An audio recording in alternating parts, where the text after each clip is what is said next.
Hey everyone, Fluffum of Lens here, and today we're going to talk about the Smallrig video production camera cart.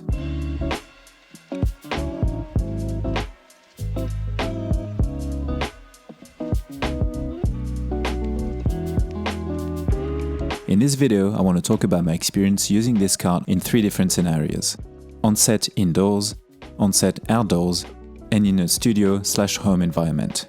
These applications reflect the type of work that I do, but also the situations in the past where having a cart would have saved me a lot of time or made my shoots much easier. I will make sure to talk about what this cart actually is, how I used it, what I like about it, but also what I don't like about this cart, and finally, whether or not I would recommend it. And as always, before I start, be sure to subscribe to see more videos like this one, and let's jump into it.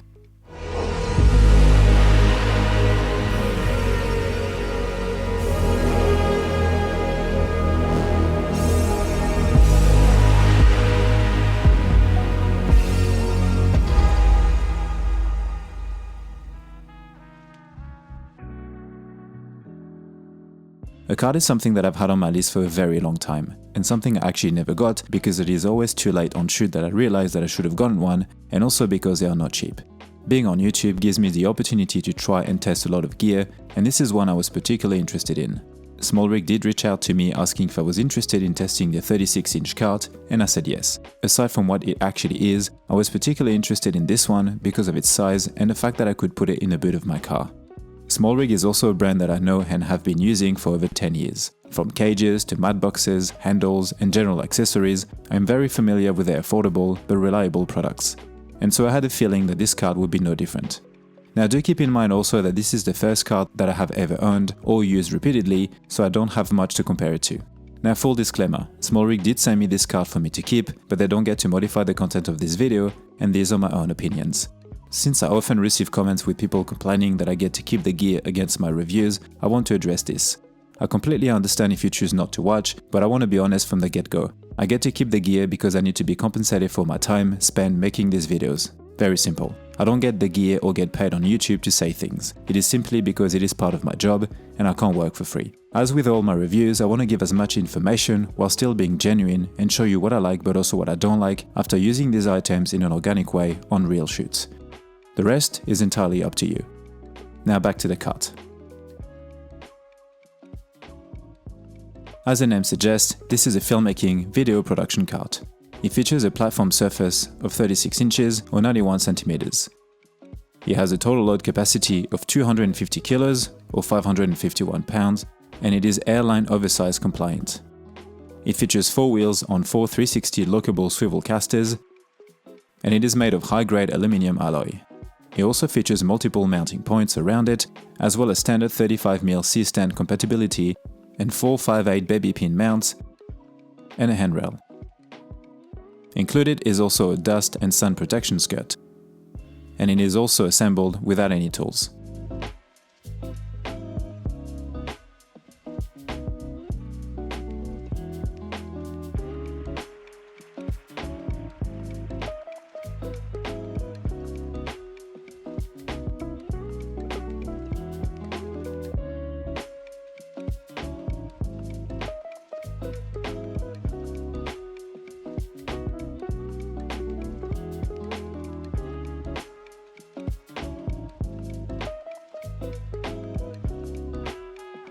It takes me about 5 minutes to build or undo the cart by myself, and with another person it can be of course a lot quicker. And as I understand, there are 2 versions, the standard and the light. I have the standard. In terms of price, the standard is currently sold for $16.99 USD and the light for $12.99. Feel free to check out Smallrig for the full spec list and more info. And as always, I will link all the gear that I use with it in the description below. As always, I want to make sure that when I do gear reviews, I can take my time to properly use it in a genuine scenario to give you an honest and real-world opinion. For this one, I separate my use cases in 3 different sections: on-set indoors, on-set outdoors, and at home/studio. The main use of the cart was on a 2-day shoot recently with my friend Thomas Tessier and a crew of 4 plus talent. We were shooting a music video for an artist, Jackie Minton, and we were lucky enough to shoot in a beautiful and old French library. As always, we had a lot of gear, from cameras to lenses, but especially bulky and heavy lighting equipment. we had two main lights, the Nanlite 720C and the Nanlok 600C. The cart was a huge help for several reasons on this particular shoot. Carry and load. First of all, to transport and store the gear. The set was on the second floor and luckily we had an elevator. This allowed us to put the heavier and bulkier items on a cart and take them up in minutes instead of having to go back and forth via the stairs. The size of it was great as we could just fit it in a small lift. Of course, if we would have not been able to park so close to the location, we could have also used the car to bring the gear from the car to the set in the first place. Once we were up there, we could then unload the cart quickly, but we could also leave some of the items on the cart and navigate within the space. We also used the top of the car to change lenses or to simply put the camera down or do some prep. Dolly. The next use was the most surprising. I had this idea that we could maybe use the cart as a dolly since the aisles were large enough and we had a few scenes that needed long tracking shots. We had other options, but we tried the cart first and it was amazing. The tires on a wooden floor were very smooth and the weight of the setup helped having very gentle and consistent motion. I was basically walking backwards holding the main horizontal handle and I locked the front two wheels so the cart wouldn't deviate from the center of the aisle. We even added a pivot tube on the side and a monitor at the back, so the whole setup, aside from the neg, was on the cart itself. This allowed us to be very efficient in our movements, and we could also reset very quickly since we did several takes. The takes were either 30 seconds or 3 minutes long, and it worked pretty much every single time. To offload media. One of the last real distinct uses on this particular set was offloading media. We could put one of the cameras and a MacBook to offload or check the footage after or in between takes. Nothing groundbreaking in itself, but it is nice to have a padded and high surface to do this. There is a mat on each of the two levels, so we didn't have to put metal against metal each time. I really can't wait for you to see this project, and I will make sure to keep you posted as I believe we shot some of our best images yet. One of the best uses so far was an outdoor scene we shot at sunset.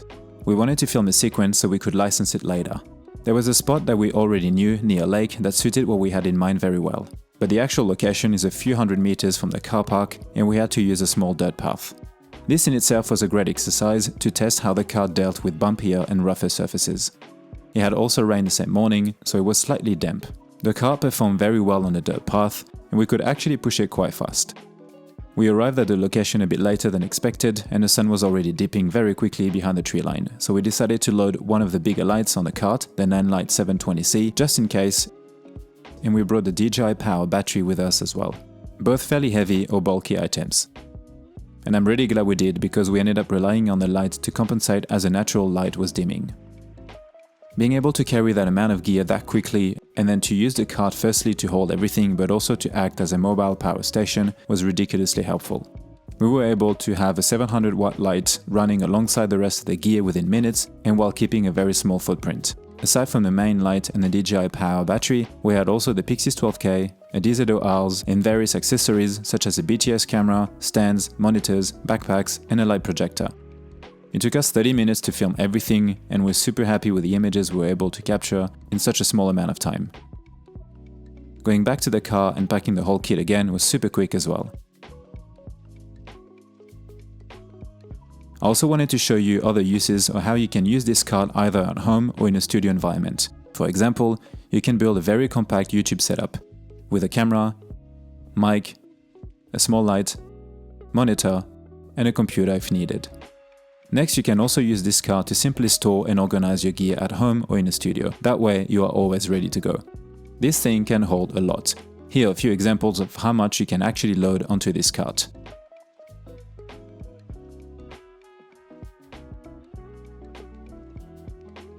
You can also use this cart to prep gear, either at home or on set like I mentioned. Having the mats and the height, in addition to the raised sides, make it very comfortable. Now let's talk about the things that I like about this cart. First of all, it is how useful it genuinely is. From loading the gear to moving it around, it can be a real time saver on set. Next is how easy it is to set up and pack. Thanks firstly to the tool-free assembly, but also because of the way you can store, attach or detach the wheels. I also like that the tubes can go back into the skirt. It is also very smooth, and this is both indoor and outdoors. Considering the amount of gear we had, it was very easy to push and turn around. Then we have the load capacity. I really like that I don't have to think about how much I can put on this thing. Gear is very heavy and it can add up pretty quickly, but 250 kilos is a pretty decent amount. It also feels pretty solid. Even with all the weight of the items on it, I didn't feel that it was struggling. Of course, time will tell. Versatility is also a big plus. There is so many use cases and configurations in terms of what you can and need to attach and how. The size is also very important to me, and like I said, it can fit in the boot of my car, which is a huge plus. I also really like the wheels and how they feel. They are very easy to attach and detach, but also store. And the fact that you can also choose to lock the wheels, whether it's one or all fours, is a nice touch. They really feel like small tires and are very comfortable. The suitcase mode is also very handy to carry or store. You have 4 small wheels that you can attach on either end, and it makes it much easier to transport, but also to store at home or for long periods of time. In a boot of my car though, I had to make sure that I was removing the 4 wheels as it wouldn't fit with them. I just put them in a small cord bag attached to it on the side. The skirt is also handy if you want to hide or protect what is inside, super easy to attach and very light. I actually didn't really use it as I didn't need to hide what was inside, but I think it would be very useful, especially in a city environment. The mat's also something I really like as well. Very easy to put on of course, but they also feel great and can be useful when packing the whole setup. And finally, I think that this cart actually looks nice as well with the red accents. Of course it's just a cart, but it still looks legit and looks nice in my opinion. Now let's talk about the things that I don't like about the Smallrig cart. First of all is the weight. Even though it is relatively small for a cart, it is still quite heavy, especially for one person. Of course, it has to be, but I prefer to mention it. Putting it in a boot of the car by yourself, for example, can be painful. Next is that some screws came loose when I first received it. A couple of screws securing the casters in folded mode arrived loose. Of course, this is probably due to the transport, but I just wanted to mention it. It was very easy to fix as well and only took me a few minutes. And now it's all good and secure. Next I want to talk about the baby pins. They don't always reach the bottom to lock it in suitcase mode, as the screws need to be pushed back properly to reach, if that makes sense. Not a deal breaker of course, and after a couple of times I was used to it, I remembered to do it just in case. All I had to do is to push from underneath the 4 corners to make sure that the bottom screws were high as possible. There is also an empty space created at the bottom by the handles, which means that objects could actually slide through when in suitcase mode. I put gaff tape just in case, or made sure to wrap the tubes and mats inside in a way that it would block the space. And finally, some of the levers seem to need to be tightened after a little while.